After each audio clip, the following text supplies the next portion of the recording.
It's important, like with wholesaling, when you're dealing with wholesaling, to understand exit strategies of your client, because a lot of investors, their exit strategy sometimes is not just fix and flip or buying and hold. Right now, time frame, we need another 70 days, another 70 days to complete what's going on right now. Right now, we're framed up.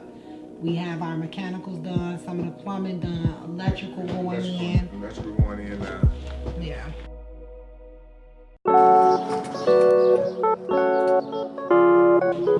We bought this, we closed on this in like the beginning of November or end of October of last year.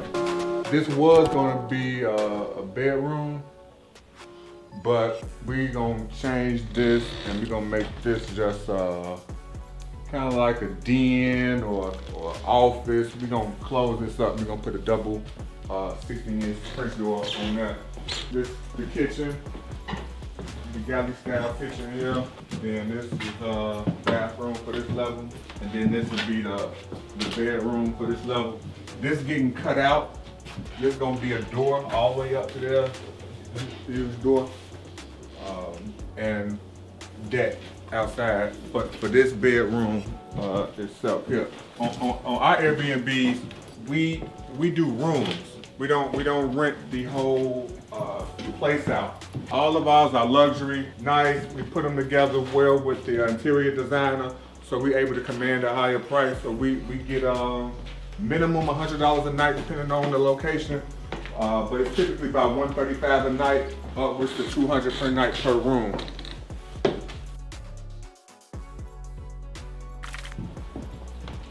So this is gonna be this is gonna be the big suite over here. It's gonna have probably may do a small wet bar in here. I ain't figured it out yet because I kind of don't want to spend no more money on plumbing. But then this is another room here.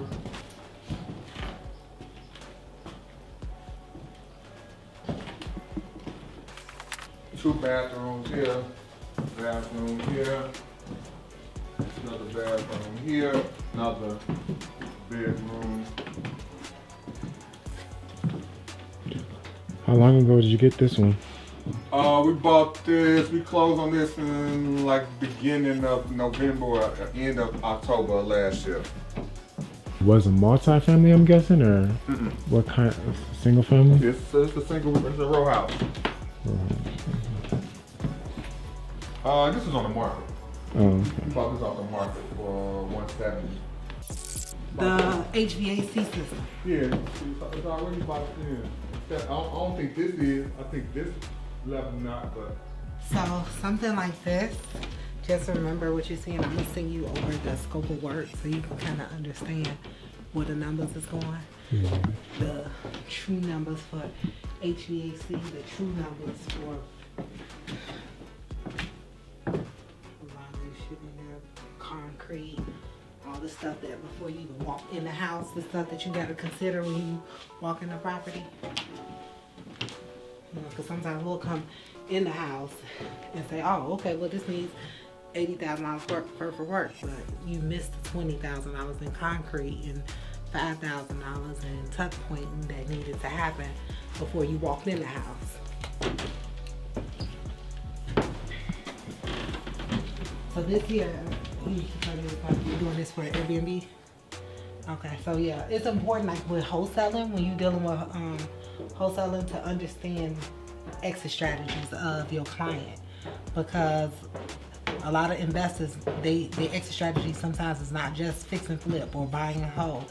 Sometimes they may even look to you for different exit strategies, so you want to be able to add that value to your client.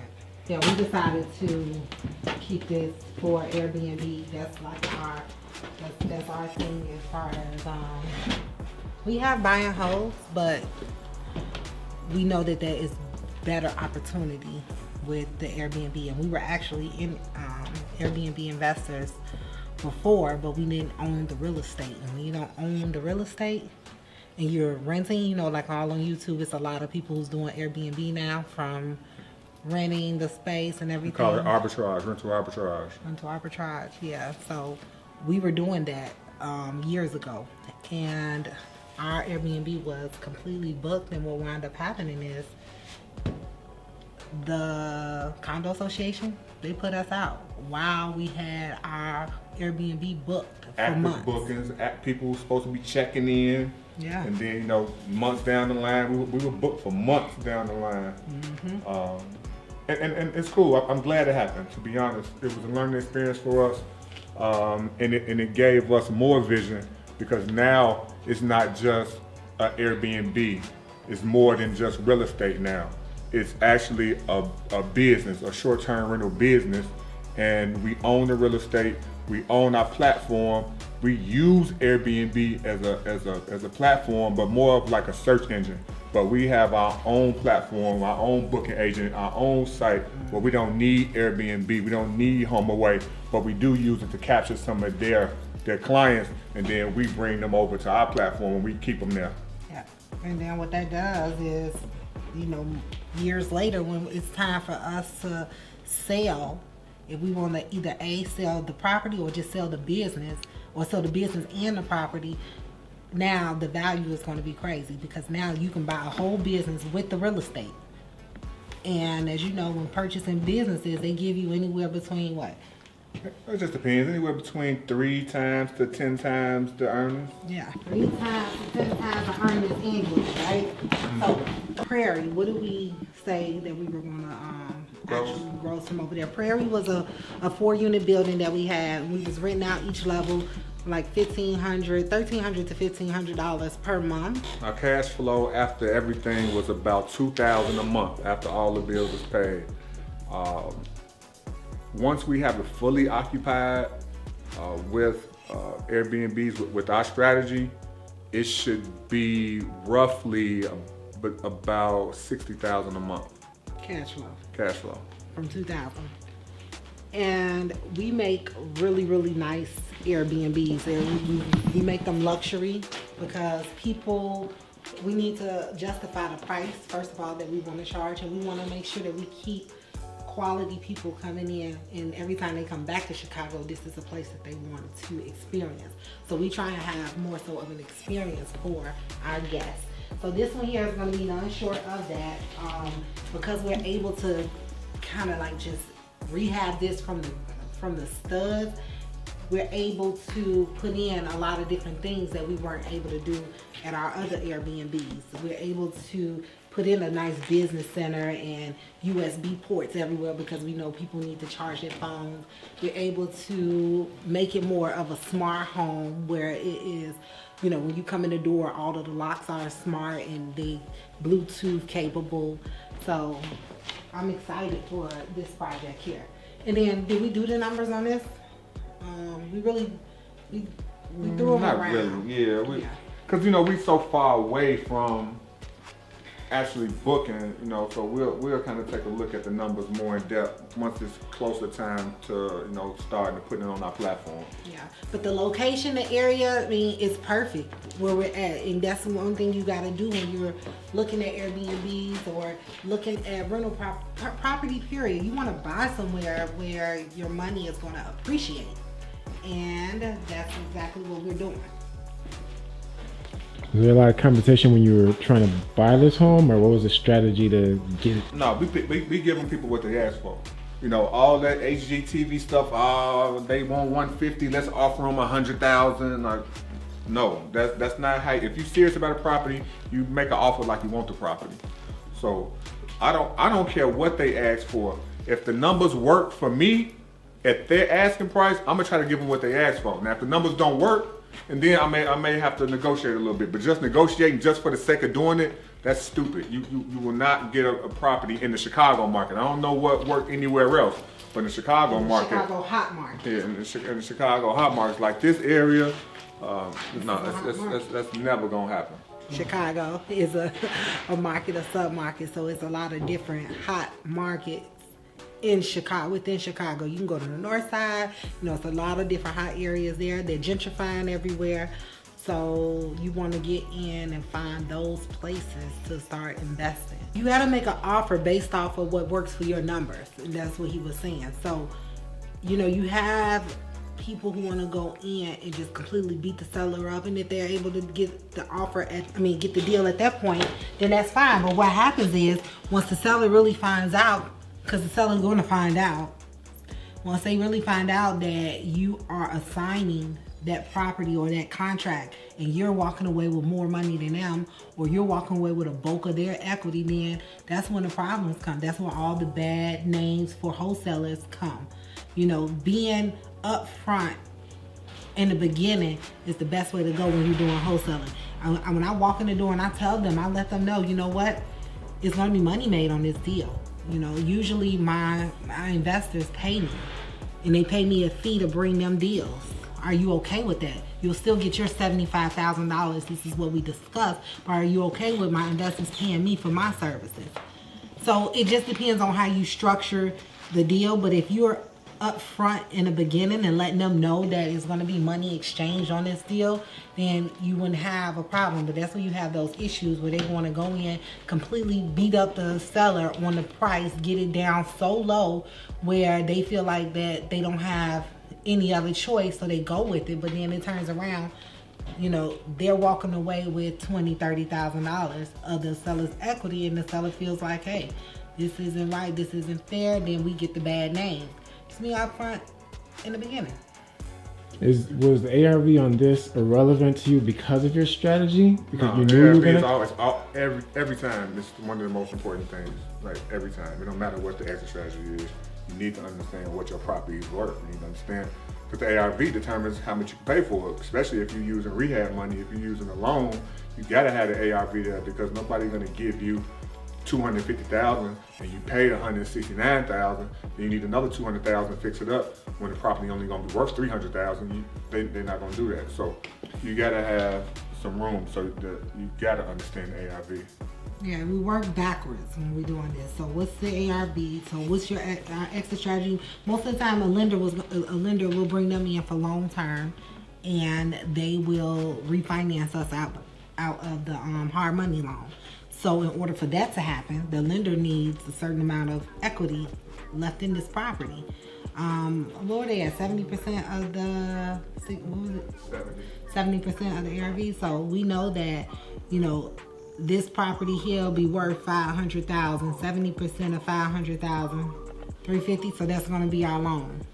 So we need to be all in purchase price and rehab under $350,000 when it comes to us refinancing out of this property. And then we'll still be left with equity in the property. What's your time frame for this being complete? You got it in November-ish, winter time? We got it in November or December. What's it? December, I think. November? Yeah, we got it in November, and we basically have been moving slow over here. We've been moving slow over here trying to, the holidays came around that time. That's it's a gift and a curse. It's a bad time to buy, and it's a good time to buy. But, the holidays come, so contractors and architects, they're going out of town and all of that stuff. So we've really been moving slow over here, and we had not been pushing our contractor the way that we usually do. But right now, time frame, we need another 70 days. Another 60, 70 days to complete what's going on right now. Right now, we're framed up. We have our mechanicals done, some of the plumbing done, electrical going in. Electrical going in now. Yeah, so all of our mechanicals should be done by next week. Then after that is insulation, drywall. We do have to get the mechanicals inspected by the city of Chicago, so that's going to be another delay. But those inspections are already in, so we have to wait, a couple weeks till the city of Chicago say that they're going to come out. So that's going to be a small delay, then we can close up everything. And the rehab budget on this?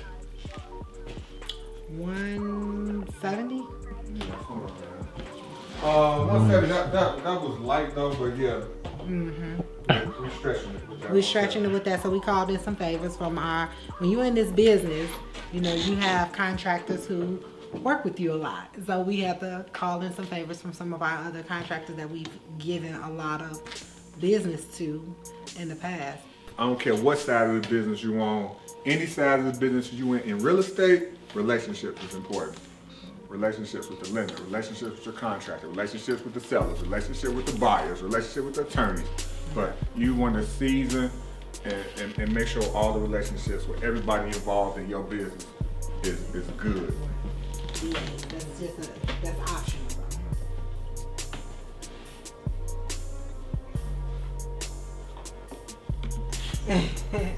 It's business at the end of the day. So, you know, if your cabinets is on this wall, cabinets is 24 inches, right? Yeah. So you got 24 inches out, you got a 1 inch lip, so you need 25 inches for cabinet. Then from here to the next cabinet, you need to make sure you got a 36-inch walkway, right? So now I'm at 25 and I'm at 36. Then I need another 25 for cabinets over here, right? Yeah, okay. So in order for me to fit a island here, I wouldn't have enough walkway, and island sells homes. So now it's like, now I have to have a galley style kitchen, although I really wanted this island. So I even went to the extent of saying, forget all the cabinets over here, put my island here, cabinets all back there. I still don't have enough walkway. I don't have that 36 inches around. So no island, galley style kitchen on both walls. So we close up this window because it's not functional. And that's another thing, when you're designing a property, you got to think about functionality. The only reason why we close that room, close that up there, is because that may be another room for the Airbnb. We rent out is a suite, because when you go to a hotel, you don't rent out the whole hotel, you rent out a room. Yeah. And that's why we're able to capitalize and make more money on our Airbnbs, as opposed to renting out this whole house for $300. Rent this out for $100, this one for $100, this one for $100. So in essence, per night, I'm getting more money. These windows are not being replaced? These aren't. Nope, we're closing them off. The ones Those that are. Okay, they are. The ones that's out, but the ones that have 2x4s on them, no. Okay. Do they like measure the whole wall and then count how many 4x4s they need, or 2x? No, when the architect comes out, he measures the whole house, and he gonna tell you how many 2x4s, how many windows, what size windows, how many beams. And because this property is narrow, you don't have to, you see the beam sits on the actual brick. So therefore now I don't need LVLs. I don't need anything that's unload bearing. So it's not, I don't have any load bearing walls in here because this property is narrow. So when you walk down here, we made this a bathroom.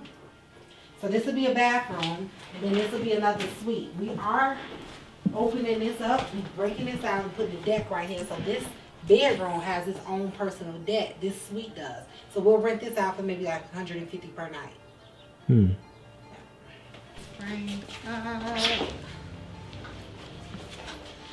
HVAC is done. Plumbing is done. Semi. We got property. Electrical going in. We are coming along. 60 days. 60 days and counting. Holding the contractor accountable. It's going to be another luxury Airbnb.